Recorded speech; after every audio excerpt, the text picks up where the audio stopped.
Background ऐसा रहा है कि मेरे घर में कोई पढ़ा लिखा नहीं है। पापा मम्मी मज़दूर हैं, तो वो बहुत पढ़ने लिखने वाला बैकग्राउंड मेरा नहीं है। काम या मेन स्ट्रीम मीडिया में फिर कास्ट किस तरह से मैटर करती है, तो वो सारी चीज़ें बाद में धीरे-धीरे पता चली।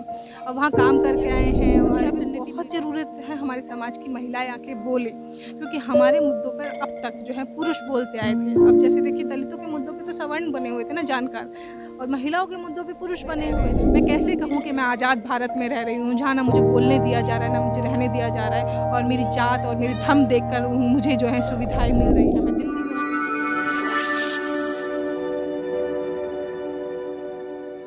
मीना कोतवाल जी हमारे साथ हैं जो सोशल मीडिया के इस दौर में एक प्रतिष्ठित और जानी-मानी चेहरों में से एक हैं।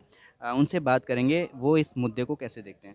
मैम स्वागत है हमारे चैनल में। बहुत-बहुत शुक्रिया। मैम आपके जीवन पे अगर हम बात करें तो आप भी एक तरीके से सामाजिक न्याय की लड़ाई लड़ रही हैं और जो भी वंचित शोषित तबके के लोग हैं, बहुजन समाज के लोग हैं, उनकी आवाज़ बनने का आप काम कर रही हैं। तो आपने कब ये निर्णय लिया और ये काम करके कैसा लगता है?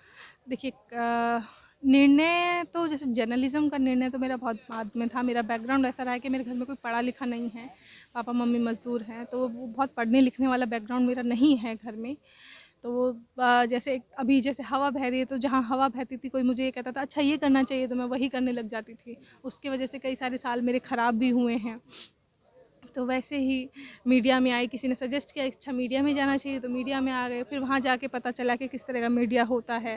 तब मेन स्ट्रीम में मीडिया काम किया। मेन स्ट्रीम मीडिया में फिर कास्ट किस किस तरह से मैटर करती है, तो वो सारी चीज़ें बाद में धीरे-धीरे पता चली।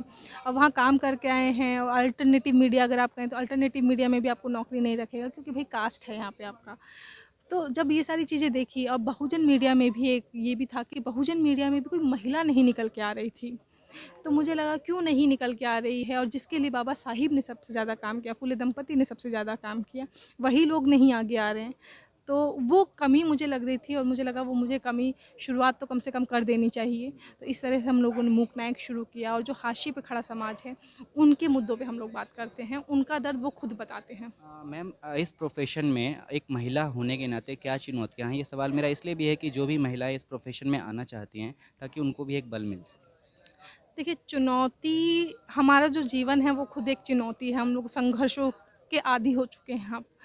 तो महिलाओं के लिए इस तरह की चुनौती पहले तो जो वो ये ना सोचे कि उनको मेन स्ट्रीम में ही काम करना है।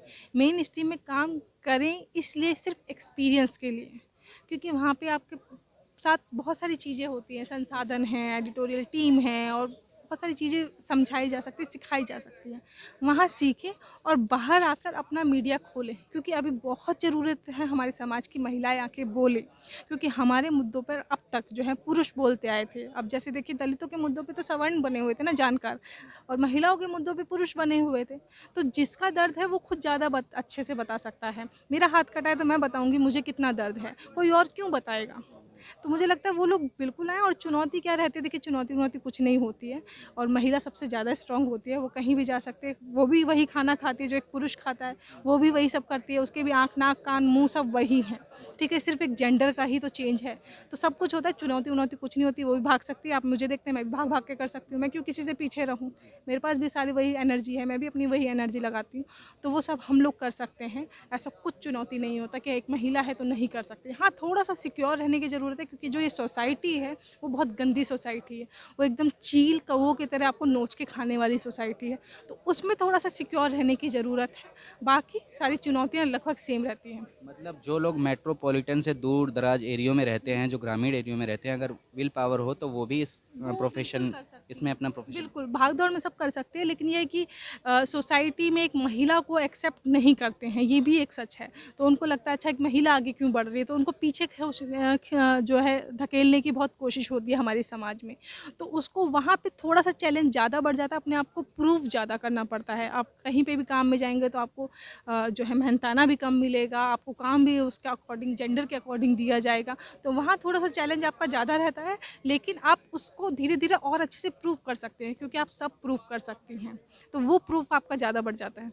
आखिरी में मेरा एक सवाल है मैम, आप तमाम जो कमेरा वर्ग है, जो मेहनतकश लोग हैं या जो लोग कमज़ोर हैं, उन लोगों की आवाज़ रखती है, उन लोगों की आवाज़ बनने का काम कर रही है। उनके बीच जाकर आपको क्या महसूस होता है? आज भी वो लोग किन जो बेसिक जो सुविधाएँ हैं ज़िंदगी की, उनसे क्या उनका रूबरू हो पाया है? क्या वो उनको मिल पाती हैं? देखिए, बहुत ज़्यादा दूर नहीं जाऊँगी। अभी 2 दिन पहले ही मैं सिलगेर से आई हूँ, छत्तीसगढ़ से आई हूँ। आदिवासी जो हैं, उनके बीच में रह के आई हूँ। मैं वहाँ थी, लिटरली मेरे रोंगटे खड़े हो रहे थे, मतलब वहाँ कुछ नहीं था। ना लाइट था, ना फ़ोन का नेटवर्क था, ना रोड, ना स्कूल, ना हॉस्पिटल। ठीक है? कुछ नहीं था आस-पास। अगर आपको हॉस्पिटल जाना है, तो 3-4 घंटे पहले सोचना पड़ेगा कि आपको हॉस्पिटल जाना है। प्रेगनेंसी में, डिलीवरी के टाइम पे, मतलब इतनी देर में किसी की मौत हो सकती है, कुछ भी हो सकता है। स्कूल नहीं है, स्कूल के बच्चों से मैंने वहाँ बात करी, तो वो 3-3 4-4 घंटे पैदल चलते हैं। सुबह उठते के साथ ही खा पी के जल्दी सुबह निकल जाते हैं स्कूल के लिए। तो इतना हम लोग कौन से देश में रह रहे हैं? आज़ादी 75 साल पहले मिल चुकी, लेकिन वहाँ आपको देख के लगेगा कि कौन-सी आज़ादी की हम लोग दिल्ली में रह के बात कर रहे हैं। कुछ आज़ादी नहीं है। वो जो एक डर का माहौल है, वो आज भी है। सीआरपीएफ के बीच में जो वो एक डर का माहौल जी रहे हैं, वो जो उनको पता ही नहीं है दिल्ली में क्या हो रहा है। उनके मुद्दे तो दिल्ली तक पहुँचते ही नहीं हैं। तो हम कौन-सी सोसाइटी में रह रहे हैं? मैं कैसे कहूँ कि मैं आज़ाद भारत में रह रही हूँ, जहाँ ना मुझे बोलने दिया जा रहा है, ना मुझे रहने दिया जा रहा है, और मेरी जात और मेरी धर्म देखकर मुझे जो है सुविधाएँ मिल रही हैं। मैं दिल्ली में हूँ तो मुझे सुविधा मिल रही है, लेकिन मुझे वहाँ पे जो सिलगेर में बैठ के वो सुविधा नहीं मिल रही है। यूएन की रिपोर्ट कहती है कि 14 साल महिलाएँ, जो दलित महिलाएँ हैं, वो सवर्णा महिला से कम जीती हैं। तो ये जब सारी चीज़ें आप देखेंगे, तो हम लोग कितना पीछे हैं अभी, और हमें अभी कितना आगे जाना है। तो जिस तरीके से जो सरकार है विश्व गुरु बनने के दावे पे अपनी पीठ थपथपा रही है, क्या वो सच्चाई को छुपा रही है? बिल्कुल छिपा रही है। कौन-सा विश्व गुरु? जो मैं सिलगेर में देख के आई हूँ, वो विश्व गुरु की बात कर रहे हैं। दिल्ली ही पूरा भारत नहीं है। यहाँ का एक-एक कोना, एक-एक भाषा, उन सब के बारे में आखिरी इंसान तक आपको सोचना पड़ेगा। तब हम विश्व गुरु की बात करेंगे। जिन बच्चों को स्कूल में पढ़ने का भी मौका नहीं मिल रहा है, जो हॉस्पिटल नहीं जा पा रहे हैं, तो उन वो कौन-सा विश्व गुरु है? क्या हम ऐसा विश्व गुरु बनाना चाहते हैं, जहाँ पे अभी कोई सुख-सुविधा नहीं है, वो लोग अपना घर छिप-छिप के रहते हैं, कहीं किसी को पता ना चल जाए।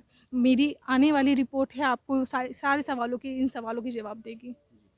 मैम बहुत-बहुत शुक्रिया हमसे बात करने के लिए। ये मीना कोतवाल जी थीं और तमाम जो समसामयिक मुद्दे हैं हमने इन पे बात की है और हम आगे देश दुनिया की तमाम खबरें ऐसे ही आपके बीच में लाते रहेंगे। मैं सत्येंद्र कुमार, मेरे कैमरा सहयोगी नीरज के साथ आप देख रहे हैं द न्यूज़ रे। धन्यवाद।